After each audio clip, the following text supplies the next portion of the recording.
So I thought at this point in my life, I'd be flying around a cool space car, and that cool space car would fold up into a tiny little suitcase.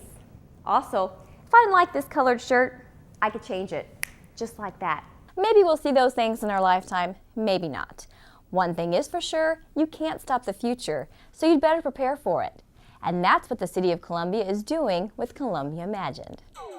Columbia Imagined has begun its third year in the development of a new citywide comprehensive plan that will guide growth for the next 20 or so years. We have placed the document on the website at this point in its first draft form to allow the public to get an early look at it, to absorb a little bit of what is there. It is a meaty document and offers some significant opportunity for change with how Columbia has approached development in the past and how it needs to potentially deal with development in the future.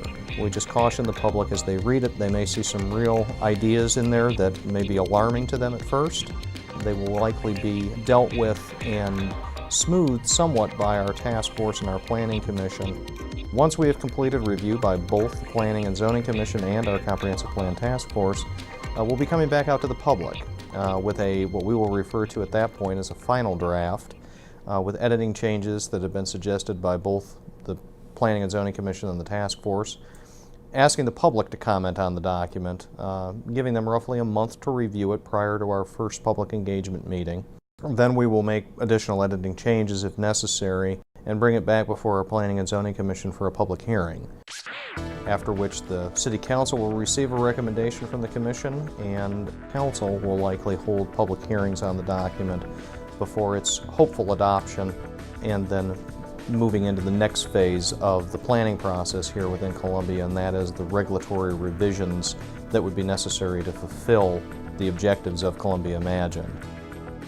It is really a guide document for both our elected and our appointed officials to look to when having to consider zoning changes or subdivision development changes, or even for a broader perspective, policy implications or changes that need to be made in order to fulfill the vision of the City of Columbia's residents that have participated in this process.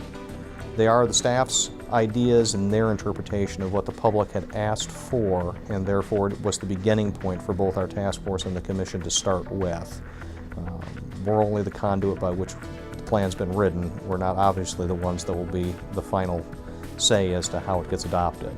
So that's where we are. I mean, it's been a long journey, and we as a staff are very satisfied with where we have come from and where we are today.